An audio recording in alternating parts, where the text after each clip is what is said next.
Hello everyone, welcome back to crack competition. जैसे कि आप सबको पता है कि हम ईवीएस की तैयारी कर रहे हैं, जो कि हम सीधा बुक से ही पढ़ रहे हैं। हम कोई पीडीएफ बना के नहीं पढ़ रहे हैं, जिससे कि आप इजी लैंग्वेज में, जिस लैंग्वेज में बच्चों को सिखाया जाता है वैसे ही सीख सको। जिससे कि क्या होगा, हम इम्पोर्टेंट चीज़ कर लेंगे। जैसे आप अगर बुक लेकर आए होगे तो बुक पॉसिबल नहीं है, क्योंकि आप देखो जैसे ये लिख रहा है, नन्हा मेहमान, निम्मी का परिवार बहुत खुश है उसके पास। तो ये हमारे पेपर में नहीं पूछा जाता। पेपर में हमारे फैक्ट पूछे जाते हैं, या फिर हमसे पेडागोजी के कुछ क्वेश्चंस पूछ ले जाते हैं। तो हम इससे पहले के 8 जो चैप्टर्स हैं उनको कर चुके हैं। अगर आपने नहीं देखी है वीडियो, तो आप प्लेलिस्ट से जाके, सीटेट की प्लेलिस्ट से जाके आप देख सकते हैं, जिनको भी कि हमने बहुत ही कम समय में अपना पूरा कंप्लीट कर लिया है। अब आज हमारा है क्लास 4th का चैप्टर नंबर 9, बदलते परिवार। तो बदलते परिवार जो ये चैप्टर है, तो इसमें इम्पोर्टेंट चीज़ क्या है, हम बस वही पढ़ेंगे। इसमें ऐसा कुछ खास दे नहीं रखा है।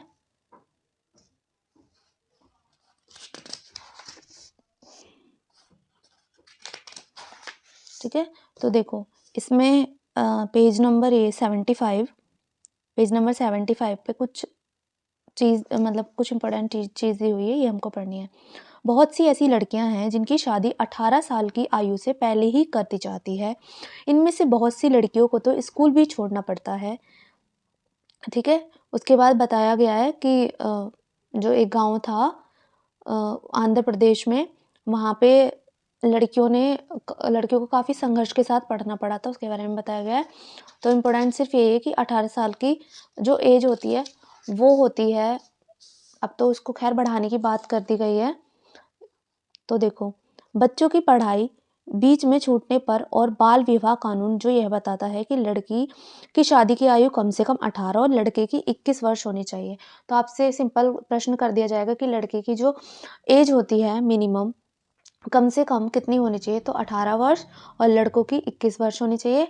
लड़कियों की अभी 21 वर्ष करने की बात करी गई है अभी, तो आपको इसके अकॉर्डिंग ही आंसर देना होगा एनसीईआरटी के। ठीक है, बस इस चैप्टर में इतना ही था। अब अगला चैप्टर है चैप्टर नंबर 10। और बाकी कुछ नहीं है, पिक्चर्स वगैरह बनी हुई हैं, छोटी मोटी कहानियाँ बताई गई हैं, तो वो पेपर में नहीं आता है, पेपर में आते हैं फैक्ट्स। अब चैप्टर 10 है जो कि इम्पोर्टेंट है, हुतुतु। तो सबसे पहला क्वेश्चन तो यही बन जाता है, हुतुतु कहते किसे हैं। तो देखिए, ये इससे चित्र से पता लगाइए क्या कर रहे हैं। तो ये रिंग में कबड्डी खेल रहे हैं, है ना। तो हुतुतु किसको कहते हैं, हुतुतु कबड्डी को कहते हैं। तो देखो इसमें बताया गया, हुतुतु आउट आउट पाले के एक तरफ सभी लड़कियां जोर से चिल्लाई, हुतुतु हुतुतु, पैर को पकड़ो पैर को पकड़ो। ठीक है, इसके बारे में बताया गया कि ये कैसे खेला जाता है। तो इसमें जो इम्पोर्टेंट बात हो जाती है वो तो यही हो जाती है, सबसे पहले हुतुतु कहते किसे हैं, तो कबड्डी जो खेल होता है उसको हिंदी में हुतुतु कहते हैं। ठीक है, और इसकी जो मेन बात ये होती है कि जब तक, देखो कैसे गिराया हुआ है इसको, तो इसकी खास बात ये होती है कि आपको हुतुतु हुतुतु यानी कबड्डी कबड्डी कबड्डी ऐसे कहते रहना पड़ता है। ठीक है, आपको बीच में रुकना नहीं होता। ये लड़कियां आउट आउट की आवाज़ें आ रही हैं, मतलब ठीक है, ये इसमें तो कुछ इम्पोर्टेंट है नहीं। देखो, अध्यापक के लिए ये पढ़ना ज़रूरी होता है, क्योंकि यहाँ से हमारी पेडागोजी पूछ ली जाती है।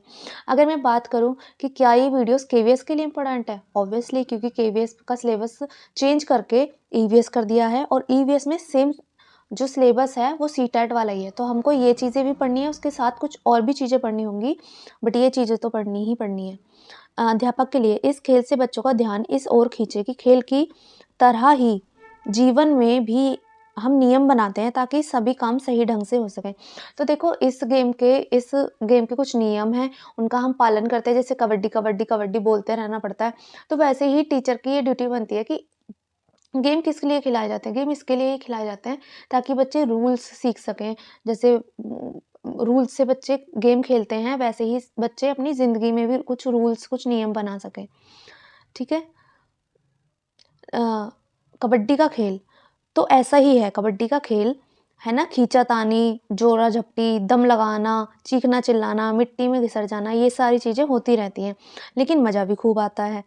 ठीक है, अब ये बताया गया है कि कबड्डी के खेल में शरीर और दिमाग दोनों ही चलाना पड़ता है। शरीर तो चलाना ही पड़ेगा, क्योंकि कोई भी आपको खींच लेगा पकड़ के, एट द सेम टाइम आपको दिमाग भी चलाना होगा कि किधर से जाएँ ताकि कोई हमें ना पकड़ पाए, है ना? तो यानी दोनों हमारे मजबूत होते हैं। फिज़िकली भी हम म मजबूत होते हैं और मेंटली भी मजबूत होते हैं। और अध्यापक के लिए बताया गया है, कई बार बच्चों को खेलों में लिंग, जाति और वर्ग के आधार पर भेदभाव दिखाई देते हैं। हम इस पे चर्चा कर सकते हैं और अगर ऐसा कोई कर रहा है तो हम उसको रोक सकते हैं। ठीक है? बाकी तो कुछ इम्पोर्टेंट है नहीं यहाँ पे। हाँ, ये इम्पोर्टेंट दिया हुआ है, देखो इसको हम ध्यान से पढ़ेंगे। ये इनका चित्र भी दिखाया गया है। कर्णम मल्लेश्वरी, क्या तुमने अखबार में इनके बारे में पढ़ा है? कर्णम मल्लेश्वरी एक वेट लिफ्टर हैं। सिंपली पूछ लिया जाता है कि कर्णम मल्लेश्वरी का संबंध किस खेल से है, तो वेट लिफ्टर हैं ये। वेट यानी वजन उठाती हैं। ये आंध्र प्रदेश की रहने वाली हैं। इनके पापा पुलिस में हवलदार हैं। जब ये 12 वर्ष की थी तभी से वजन उठाने का अभ्यास करने लगी। अब वे एक बार में 130 किलोग्राम तक वजन उठा लेती हैं।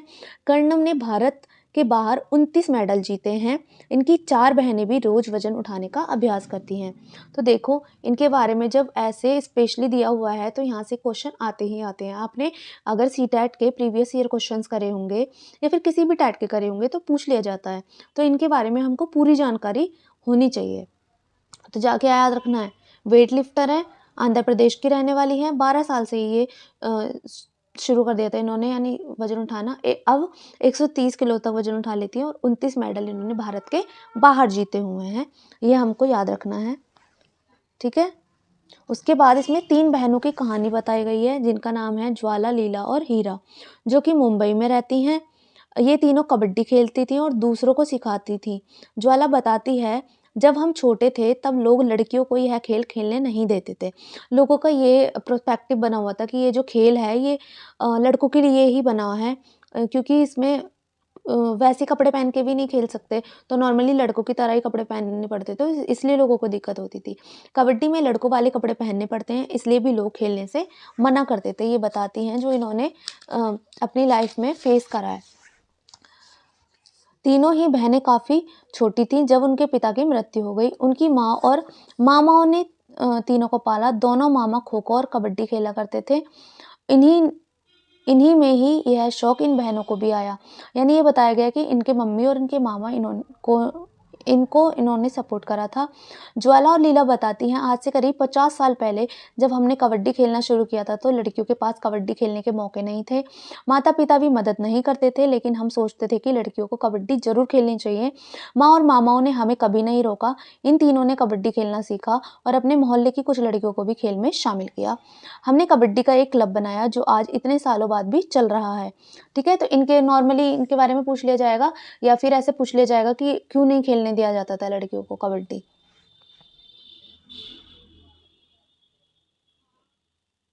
और इसमें और क्या इम्पोर्टेंट हो जाता है? हाँ, ये देखो, मान लो 15 बच्चों को टीम में बाँटकर खो-खो खेलना है। दोनों टीमों में 7-7 खिलाड़ी होंगे, 1 खिलाड़ी बच जाएगा। नहीं तो टीमें बराबर नहीं हो पाएँगी। ऐसा होने पर तुम क्या करते हो? क्या तुम कभी बीच का बिच्छू बने हो? तो ये वही बताना चाह रहे हैं। हम बचपन में करते थे ना, जो कोई एक्स्ट्रा होता था कि तू बीच का, यानी कि वो उस वाली टीम में भी खेलता था और उस वाली टीम में भी खेलता था। वैसे ही बताया गया, हर खेल में कुछ नियम होते हैं, वह खेल उन नियमों के अनुसार ही खेला जाता है। अगर उन नियमों में कुछ बदलाव कर दिया जाए तो देखिए खेल में क्या बदलाव आता है। जैसे कि क्रिकेट में विकेट पर से गुल्लियों के गिरने पर बल्लेबाज आउट हो जाता है। सोचो अगर नियम हो कि एक ही बार में तीनों विकेट गिर जाएँ तो पूरी टीम ही आउट हो जाएगी, तो क्या खेल में मज़ा आएगा? मज़ा क्या आएगा? ज़मीन खिसक जाएगी पैरों तले। है ना? तो अब देखो जल्दी से पढ़ लेते हैं चैप्टर नंबर 11 जिसका नाम है फुलवारी। तो इसमें उत्तराखंड के बारे में बताया गया। उत्तराखंड में पहाड़ों के बीच एक ऐसी जगह है जहाँ फूल ही फूल होते हैं और उसको फूलों की घाटी कहा जाता है। तो सिंपली पूछ लिया जाएगा फूलों की घाटी किसे कहा जाता है, तो उत्तराखंड को कहा जाता है। कहीं झाड़ियों में लगे लाल फूल नज़र आते हैं तो कहीं पत्थरों के बीच सफ़ेद फूल झाँकते हुए मिलते हैं। कभी-कभी ऐसे भी क्वेश्चन पूछ लिया जाता है, जैसे ऐसे पूछ लिया जाएगा कि जहाँ फूल ही फूल रहते हैं, कड़ी झाड़ लाल-लाल फूल होते हैं, पत्थरों के बीच सफ़ेद फूल पाए जाते हैं, उस स्थान का नाम बताइए। तो उत्तराखंड की बात हो रही है। वै देखो क्वेश्चन कैसे भी आ सकता है, हमको क्या है मेनली पता होना चाहिए, हमको कॉन्सेप्ट क्लियर होना चाहिए। पीले-पीले फूलों के लंबे चौड़े कालीन जैसे मैदान भी हैं और कहीं-कहीं अचानक घास के बीच छोटे-छोटे तारों जैसे नीले फूल भी दिखाई देते हैं। यानी यहाँ पे यही बताया गया है कि फूलों की घाटी इसलिए बोला जाता है, यहाँ पे रंग-बिरंगे फूल दिखाई देते हैं। ठीक है, बाकी तो इतना कुछ इम्पोर्टेंट है नहीं यहाँ पे। हाँ, इसके बारे में ये चीज़ इम्पोर्टेंट है और यहाँ से क्वेश्चन पूछ भी लिया जाता है। ठीक है, तो ये है यहाँ दिखाए गए जो डिज़ाइन है, देखो एक बार डिज़ाइन देख लो ध्यान से। ये जो पेंटिंग है, ये कौन सी पेंटिंग है? देखो यहाँ दिखाए गए डिज़ाइन को मधुबनी कहते हैं। तो क्वेश्चन आता है, आया हुआ है बहुत बार, मधुबनी जो पेंटिंग है वो कहाँ पाई जाती हैं, कहाँ बनती हैं? तो बिहार में। यह चित्रकला बहुत पुरानी है। चित्रकला का नाम मधुबनी क्यों पड़ा? क्योंकि बिहार में मधुबनी नाम का एक जिला है। त्योहारों और खुशी के मौके पर वहाँ घर की दीवार पर और आंगन में इस तरह के चित्र बनाए जाते हैं। यह चित्र पिसे हुए चावल के घोल से रंग मिलाकर बनाए जाते हैं। ये रंग भी खास तरीके के होते हैं। इन्हें बनाने के लिए नील, हल्दी, फूल, पेड़ पौधों के रंग आदि को इस्तेमाल किया जाता है, यानी कि नेचुरल कलर्स होते हैं। चित्रों में इंसान, जानवर, पेड़, फूल, मछली, पंछी आदि जीव जंतु के साथ बनाए जाते हैं। तो देखो क्वेश्चन सीटेट में आया था, 1-2 बार आ चुका है। सिंपली आपसे पूछ लिया जाता है मधुबनी पेंटिंग का संबंध किस राज्य से है? तो बिहार से है। या फिर एक क्वेश्चन पूछ लिया जाता है कि इनमें से कौन-सी विशेषता मधुबनी पेंटिंग्स की है? ये कुछ चीज़ें दे दी जाएँगी आपको, जैसे कि जो नेचुरल कलर से बनाई जाती हैं, हल्दी पेड़-पौधों के रंग से बनाई जाती हैं, जानवरों के चित्र बनाए जाते हैं, ऐसे करके कि इनमें से कौन-सा कथन सत्य है। तो अब आप आराम से कर दोगे।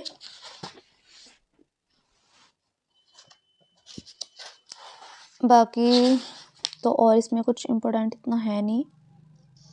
इतना क्या, कुछ भी नहीं है। देखो ऐसे नॉर्मली ऐसे खाली बुक दे देते हैं।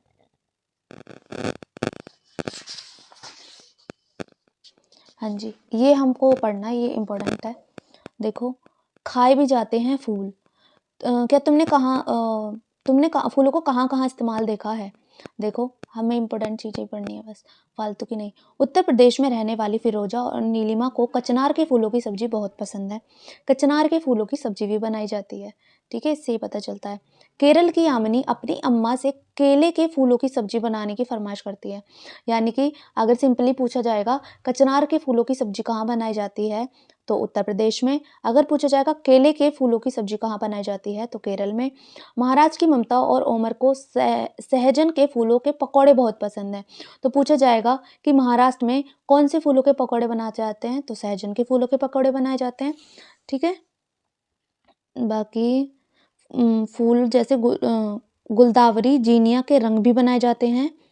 ठीक है, तो सिंपली पूछ लिया जाएगा कि कौन-कौन से ऐसे पौधे होते हैं जिनके फूल होते हैं जिनके रंग बनाए जाते हैं, तो फूलदावरी, जीनिया नाम के पौधे होते हैं। ठीक है, ये मैं हिंदी में इसलिए पढ़ा रही हूँ क्योंकि हिंदी में इंग्लिश वालों को भी समझ आ जाता है और हिंदी वालों को भी समझ आ जाता है। लेकिन अगर मैं सिर्फ इंग्लिश की बुक पढ़ाऊँगी तो उससे सिर्फ इंग्लिश वालों को समझ आएगा, हिंदी वालों को नहीं आ पाता है। ठीक है? दादी माँ का नुस्खा, गुलाब जल और ग्लिसरीन बराबर मात्रा में मिलाकर शीशी में भर लो, इसमें कुछ बूंदे नींबू की डालो, इसके इस्तेमाल से सर्दी में त्वचा नहीं फटती। ठीक है, तो ये तो आपके देखो काम भी आने वाला नुस्खा है, नुस्खा बोलते हैं ना। अब एक इम्पोर्टेंट चीज़ ये है कि उत्तर प्रदेश का कन्नौज जिला इत्र के लिए मशहूर है। ठीक है, ये तो हमें पता भी है। यहाँ पर पास के इलाकों से ट्रकों में भरकर फूल लाए जाते हैं, फिर इन्हें इत्र, गुलाब जल और केवड़ा तैयार किया जाता है। कन्नौज में इस काम में हजारों लोग लगे हुए हैं। ठीक है, तो सिंपली आपको याद रखना है उत्तर प्रदेश का कन्नौज जिला इत्र के लिए मशहूर है। पूछ लिया जाएगा उत्तर प्रदेश का कौन सा जिला इत्र के लिए मशहूर है। ठीक है, बाकी तो इसमें कुछ इम्पोर्टेंट ऐसा है नहीं।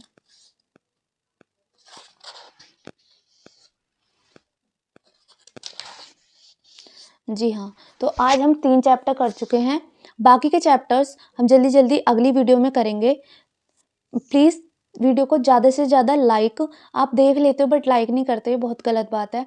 लाइक और ज़्यादा से ज़्यादा शेयर करो, क्योंकि आप शेयर करके ही हमें सपोर्ट कर सकते हो, है ना? हम आपको सपोर्ट कर रहे हैं पढ़ा के, तो आपका भी ये फ़र्ज़ बनता है। बाकी की हम अगले वीडियोज़ में करेंगे। अगर आपको कोई भी डाउट है तो आपको कमेंट करना है। डाउट नहीं भी है फिर भी कमेंट करके आपको यू नो बताना है कि आपको वीडियो कैसी लगी। अच्छा बुरा जो भी है, कुछ कमी है तो आप बता सकते हो। Thank you very much.